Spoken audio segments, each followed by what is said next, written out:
আসসালামু আলাইকুম ওরহমতুল্লাহ। কওমি মাদ্রাসা ম্যানেজমেন্ট সফটওয়্যারের ভিডিও টিউটোরিয়ালের ধারাবাহিক পর্বে আপনাকে স্বাগতম। আজকের ভিডিওতে আমরা দেখব বেফাকের 50তম নিবন্ধন পরীক্ষার জন্য সফটওয়্যার থেকে অটোমেটিক নিবন্ধন ফরম কিভাবে পাবেন। বেফাকের নতুন নিবন্ধন ফরম অনুযায়ী সফটওয়্যার থেকে অটোমেটিক একত্রে বা ব্যক্তিগত নিবন্ধন ফরম এখন সফটওয়্যার থেকে সহজে তৈরি করা যাবে, যা প্রিন্ট করে সিল স্বাক্ষর সংযুক্ত করে বেফাকের সফটওয়্যারে ছবি বা পিডিএফ আকারে আপলোড করা যাবে। অনেকের প্রশ্ন থাকে যে আমাদের সফটওয়্যারের মাধ্যমে সকল তথ্য অটোমেটিকভাবে তাদের ওয়েবসাইটে আপলোড হবে কিনা। এর উত্তর হচ্ছে অবশ্যই সম্ভব, যদি তারা তাদের সফটওয়্যারের এপিআই এর মাধ্যমে আমাদের অ্যাক্সেস সুবিধা প্রদান করে। তাহলে আমাদের সকল সফটওয়্যার ব্যবহারকারীগণ আমাদের সফটওয়্যারে নিবন্ধন করলে অটো তাদের সফটওয়্যারে আপলোড হয়ে যাবে। যেহেতু বেফাক বোর্ড এই প্রথমবার সফটওয়্যারের মাধ্যমে নিবন্ধন ফরম নিচ্ছে, তাই এই বছর তাদের থেকে অ্যাক্সেস নেওয়া সম্ভব হচ্ছে না। ইনশাল্লাহ আমরা চেষ্টা করছি আগামী বছরের নিবন্ধন ফরম যেন আপনারা আমাদের সফটওয়্যারের মাধ্যমে অটোমেটিক করতে পারেন। সকলের বোঝার সুবিধার্থে নিবন্ধনের কাজটি আমি দুইটি ধাপে দেখাচ্ছি। প্রথম ধাপে দেখাচ্ছি কিভাবে আমাদের সফটওয়্যার থেকে আপনি নিবন্ধন ফরম সম্পূর্ণ করবেন, এবং দ্বিতীয় ধাপে দেখাবো উক্ত ফরম প্রিন্ট করে কিভাবে বেফাক বোর্ডে সংযুক্ত করবেন। বোর্ড পরীক্ষার নিবন্ধন ফরম তৈরি করার জন্য সফটওয়্যার থেকে বোর্ড পরীক্ষা অপশন নির্বাচন করলে প্রথমে মাদ্রাসার প্রতিষ্ঠানের ঠিকানার তথ্য বাংলা ও আরবি উভয় ভাষায় লিখতে হবে। বেফাক বোর্ড পরীক্ষার জন্য যেহেতু করা হচ্ছে, তাই বেফাক বোর্ডে যে ঠিকানা দিয়ে নিবন্ধন করা সেই ঠিকানা তথ্য দিয়ে সেভ বা আপডেট দিতে হবে। বোর্ডের তথ্য সম্পন্ন করার পর বোর্ড পরীক্ষার নাম অপশনে যেতে হবে। কততম বোর্ড পরীক্ষা হবে তা এই অপশনের মাধ্যমে উল্লেখ করতে হবে। বর্তমান বেফাকের 50তম পরীক্ষা হতে যাচ্ছে, এই তথ্য বোর্ড পরীক্ষার নামের ঘরে দিয়ে সেভ দিতে হবে। এখানে 50তম বোর্ড পরীক্ষা কত হিজরি, কত বঙ্গাব্দ এবং কত ইসাব্দ সকল তথ্য সঠিকভাবে দিয়ে সেভ দিলে এই কাজটি সম্পূর্ণ হবে। তো এখানে 50তম কেন্দ্রীয় পরীক্ষার পাশে 1448 হিজরি, 1443 বঙ্গাব্দ, 2027 ইসাব্দ দেওয়ার পর আমি অপশনটি সেভ দিব। তো সেভ বাটনে ক্লিক করলাম। সেভ বাটনে ক্লিক করার সাথে সাথে আমার 50তম কেন্দ্রীয় পরীক্ষার জন্য বোর্ড পরীক্ষার নাম তৈরি হয়ে গিয়েছে।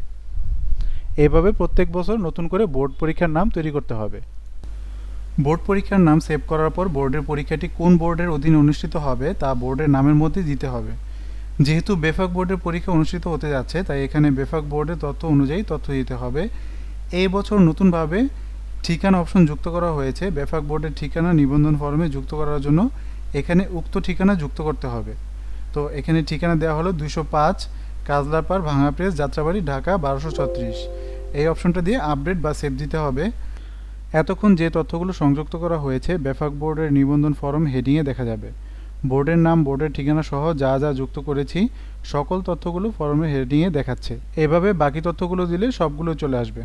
বোর্ড পরীক্ষা অপশন থেকে বোর্ডের নাম সংযুক্ত সম্পন্ন হলে কেন্দ্রের নাম তথ্য এন্ট্রির জন্য বোর্ড পরীক্ষার কেন্দ্র তৈরি অপশনে যেতে হবে। এখান থেকে কোন কেন্দ্রে পরীক্ষা হবে উক্ত কেন্দ্রের নাম ও কেন্দ্রের ইলাকা নং যুক্ত করতে হবে। যদি পূর্বের এন্ট্রিকৃত কেন্দ্রের তথ্য থাকে তাহলে নতুন করে বোর্ড পরীক্ষা কেন্দ্রের নাম যুক্ত করা লাগবে না। এই কেন্দ্রের তথ্য ব্যবহার করে পরবর্তী বছর বোর্ডের কাজ করা যাবে। বোর্ড পরীক্ষা কেন্দ্রের নাম ঠিক থাকলে পরবর্তী ধাপে মার্কাজ বা নিবন্ধন ফি নির্ধারণ অপশনে কাজ করতে হবে। কোন বোর্ড মারহালার জন্য কত টাকা ফি নির্ধারণ তা এখান থেকে নির্ধারণ করতে হবে। নির্ধারণ করার জন্য প্রথমে শিক্ষাবর্ষ, তারপরে বোর্ড মারহালার নাম এন্ট্রি করতে হবে। বোর্ড মারহালার করে আমি ফজিলত এন্ট্রি করছি। একইভাবে যে যে মারহালার পরীক্ষা হবে প্রত্যেকটা মারহালার নাম আলাদাভাবে এন্ট্রি করতে হবে। এরপর বোর্ড পরীক্ষার নাম এবং বোর্ডের নাম, এরপরে বোর্ডের কেন্দ্রের নাম নির্বাচন করার পর নিবন্ধন ফির পরিমাণ উল্লেখ করতে হবে। তো এখানে আমি 200 টাকা নিবন্ধন ফি দিলাম। মারহালা অনুযায়ী বোর্ডের নির্ধারিত ফির পরিমাণ দিয়ে সেভ দিতে হবে। তো আমি নিবন্ধিত ফি 200 টাকা দিয়ে সেভ দিলাম। সেভ দেওয়ার পর এখানে আমার শিক্ষাবর্ষের পাশাপাশি ফজিলত জামাতের জন্য যত টাকা ফি নির্ধারণ করা হয়েছে তার পরিমাণটা চলে এসেছে। ঠিক একইভাবে প্রত্যেকটি বোর্ড মারহালার জন্য নিবন্ধনকৃত ফি নির্ধারণ করতে হবে। নিবন্ধন ফি নির্ধারণ সম্পন্ন করার পর পরবর্তী ধাপ শিক্ষার্থীর রেজিস্ট্রেশন অপশনে যেতে হবে। এই অপশন দিয়ে কোন কোন শিক্ষার্থী বোর্ড পরীক্ষা দিবে বা ফি দিবে তার তালিকা তৈরি করা যাবে। যে যে পরীক্ষার নিবন্ধন সম্পন্ন হবে এখানে শুধুমাত্র সে সকল পরীক্ষার তালিকা তৈরি হবে।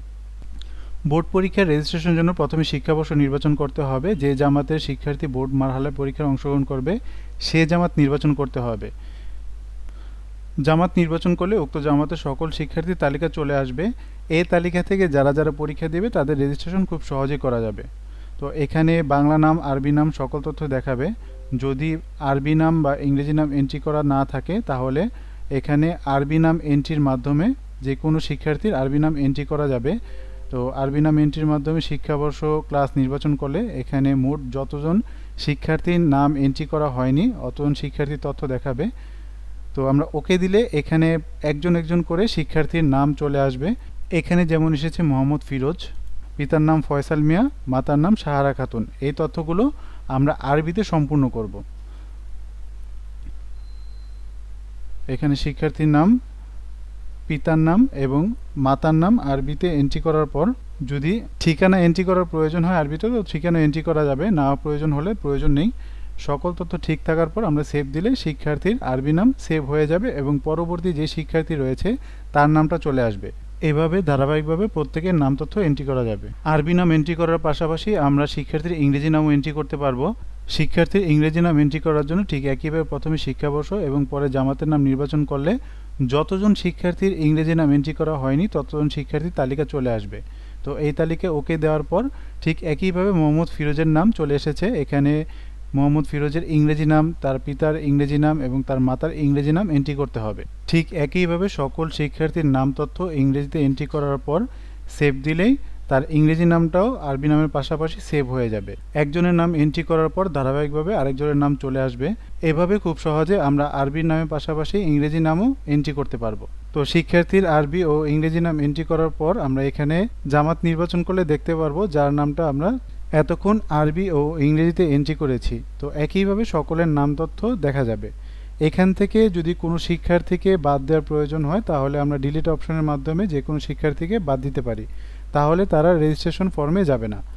সকল তথ্য ঠিক থাকলে ডান পাশে বোর্ড মারহালা নামে যে অপশন রয়েছে এখান থেকে ফজিলত নির্বাচন করে বা যে বোর্ড মারহালা রয়েছে ওই বোর্ড মারহালার নাম নির্বাচন করে তাদেরকে ডান পাশের যে অ্যারোটা রয়েছে এই অ্যারোতে ক্লিক করলে সকলের তালিকায় যুক্ত হয়ে যাবে। তো এক ক্লিকের মধ্যে সকলের তালিকা হয়ে গিয়েছে। এখান থেকে চাইলে আমরা তাদেরকে সিলেক্ট করে যদি কাউকে বাদ দেওয়ার প্রয়োজন হয় তাহলে বাদও দিতে পারি। এভাবে প্রত্যেকটি বোর্ড মারহালার জন্য শিক্ষার্থীর রেজিস্ট্রেশনের কাজ খুব সহজে করা যাবে। শিক্ষার্থী রেজিস্ট্রেশনের মাধ্যমে সফটওয়্যারের নিবন্ধনের সকল কাজ সম্পূর্ণ হবে। রেজিস্ট্রেশন শেষ হলে রেজিস্টার শিক্ষার্থীর মাধ্যমে শিক্ষার্থীর ব্যক্তিগত নিবন্ধন ফর্ম দেখতে পারবো। এখান থেকে নিবন্ধন ফর্ম ব্যক্তিগত নির্বাচন করার পর 50তম কেন্দ্রীয় পরীক্ষা নির্বাচন করে যে জামাতে শিক্ষার্থী তালিকা দেখব এখানে তালিকা দেখতে পারবো। তো তার জন্য আমরা এত নং হতে এত নং দাখিলা নির্বাচন করে প্রিন্ট অপশনে ক্লিক করলে আমরা প্রত্যেকের ব্যক্তিগত ফর্ম একে একে দেখতে পারবো। এখানে প্রত্যেকজন শিক্ষার্থীর সকল তথ্য, নাম, ঠিকানা, জন্ম তারিখ, সফটওয়্যারে যা যা এন্ট্রি করা হবে সকল তথ্যই এই নিবন্ধন ফর্মে চলে আসবে। কষ্ট করে কারো হাতে ফর্মগুলো এন্ট্রি করা লাগবে না। সকল ফর্ম ঠিক থাকলে প্রিন্টার সিম্বলের মাধ্যমে প্রিন্ট করতে হবে। উক্ত ফর্মগুলো প্রিন্ট করে প্রতিষ্ঠানের সিল ও স্বাক্ষর দিলে বেফাক বোর্ডের ওয়েবসাইটে শিক্ষার্থীর তথ্যের মাধ্যমে আপলোড করা যাবে। কিভাবে এই ফর্মগুলো বেফাকের নিবন্ধনের জন্য অনলাইনে যুক্ত করবেন তা পরের ধাপে দেখাচ্ছি। কিভাবে শিক্ষার্থীদের নিবন্ধন ফর্ম বেফাকের ওয়েবসাইটে সংযুক্ত করবেন তা ধাপে ধাপে তালিকার মাধ্যমে দেখানো হয়েছে। প্রতিটি ধাপ অনুসরণ করে খুব সহজে যুক্ত করতে পারেন বা ভিডিওর পরের অংশে দেখে সহজে ফর্মগুলো অনলাইনে সংযুক্ত করতে পারেন। অনলাইনে শিক্ষার্থীর পরীক্ষার নিবন্ধনের জন্য প্রথমে যে কোনো ব্রাউজারের মাধ্যমে বেফাকের নিবন্ধন ওয়েবসাইট পেজে যেতে হবে। এখানে বেফাকের ওয়েব লিঙ্কের মাধ্যমে সার্চ করলে লগইন ইন্টারফেস আসবে। এখানে আপনার ইউজার কোড ও পাসওয়ার্ড দিয়ে লগইন করতে হবে। সঠিক ইউজার নেম ও পাসওয়ার্ড দিয়ে লগইন করলে প্রতিষ্ঠানের ড্যাশবোর্ড ও তার বামে একাধিক মেনু দেখা যাবে। সেখান থেকে নিবন্ধন সংক্রান্ত মেনু থেকে পরীক্ষার্থীর নিবন্ধন নামে যে সাবমেনু রয়েছে সেই সাবমেনুতে যেতে হবে। পরীক্ষার্থীর নিবন্ধন সাবমেনু থেকে নতুন নিবন্ধন অপশনে যেতে হবে। এখানে শিক্ষার্থীর মারহালা নির্বাচনের ইন্টারফেস প্রদান করবে। যে মারহালা শিক্ষার্থীর নিবন্ধন তথ্য এন্ট্রি করব সেই মারহালা নির্বাচন করতে হবে। এখান থেকে নিবন্ধন বাটনে ক্লিক করলে পরীক্ষার অনুসন্ধান নামে আরেকটি পেজ চলে আসবে। এখানে যদি কোনো শিক্ষার্থীর বিগত বছরের তথ্য থাকে তাহলে উক্ত শিক্ষার্থীর বোর্ড রেজিস্ট্রেশন নাম্বার এবং রোল নাম্বার দিয়ে আপনি তার তথ্য নিয়ে আসতে পারেন। পরীক্ষার সন, রোল নাম্বার ও রেজিস্ট্রেশন নাম্বার দেওয়ার পর অনুসন্ধান করণে ক্লিক করলে তার বিগত সনের এন্ট্রিকৃত তথ্যগুলো চলে আসবে। তার তথ্য নতুন করে এন্ট্রি করা লাগবে না। সকল তথ্য যাচাই বাছাই করে সকল তথ্য যদি ঠিক থাকে তাহলে নিবন্ধন করণে ক্লিক করতে হবে।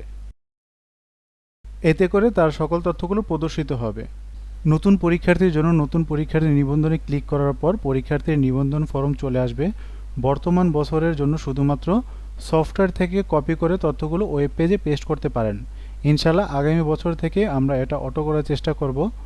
শিক্ষার্থী নিবন্ধনের জন্য এখানে সকলের নাম তথ্য কপি পেস্ট করে বাংলাতে, আরবিতে এবং ইংরেজিতে এবং বাদবাকি যাবতীয় যা তথ্যাদি রয়েছে এই তথ্যাদি সকলগুলো পূরণ করতে হবে।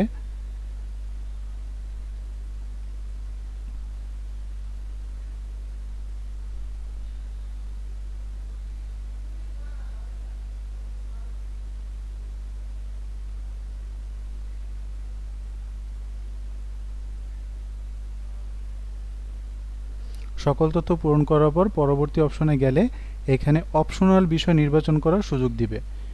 এখানে সানাবিয়া উলিয়ার ছাত্রী এবং মুতাওয়াসিতা ও ইবতেদাইয়ার ছাত্রদের ক্ষেত্রে অপশনাল বিষয় নির্বাচনের ধাপ আসবে। এখান থেকে ঐচ্ছিক বা অপশনাল বিষয়গুলো নির্বাচন করতে হবে। অপশনাল বিষয়গুলো নির্বাচন করার পর পরবর্তী বাটনের মাধ্যমে পরবর্তী ধাপে যেতে হবে। পরবর্তী অপশনে গেলে ডকুমেন্ট সংযুক্তি অপশন দেখাবে। এখান থেকে প্রয়োজনীয় ডকুমেন্টগুলো সংযুক্ত করতে হবে। ডকুমেন্ট যেমন সদ্য তোলা পাসপোর্ট সাইজের ছবি, জাতীয় পরিচয়পত্রের কপি এবং ব্যক্তিগত নিবন্ধন ফরম অ্যাটাচ করে সাবমিট করতে হবে। ব্যক্তিগত ফরম বলতে আমাদের সফটওয়্যার থেকে প্রদত্ত যে ফরমটি আপনারা প্রিন্ট করবেন উক্ত ফরমটি এখানে সাবমিট করতে হবে। অ্যাটাচকৃত সকল ফাইল সঠিকভাবে সংযুক্ত করার পর নিচে একটি মেসেজ আসবে, আমি নিশ্চিত করছি যে প্রদত্ত সকল তথ্য ও ডকুমেন্ট সঠিক অপশনে টিক দিয়ে পরবর্তী ধাপে যেতে হবে। এই ধাপে এন্ট্রিকৃত সকল তথ্য এক নজরে দেখার জন্য ইন্টারফেস প্রদর্শন করবে। কোনো তথ্য সংশোধন করতে হলে প্রতিটি তথ্যের পাশে থাকা সংশোধন করুন অপশনের মাধ্যমে প্রয়োজনীয় তথ্য সংশোধন করে নিতে হবে। সব তথ্য ঠিকঠাক থাকলে সংরক্ষণ করুন বাটনে ক্লিক করে বেফাকের নিয়ম অনুযায়ী বাকি কাজ সম্পন্ন করার মাধ্যমে নিবন্ধন শেষ করা যাবে। এভাবে আমাদের সফটওয়্যার থেকে নিবন্ধন ফরম ডাউনলোড করে সহজে বেফাকের অনলাইন নিবন্ধন সম্পন্ন করতে পারেন। আজকের ভিডিও এ পর্যন্তই। পরবর্তী আপডেটের ভিডিও দেখার আমন্ত্রণ জানিয়ে এখানেই শেষ করছি। আল্লাহ হাফেজ।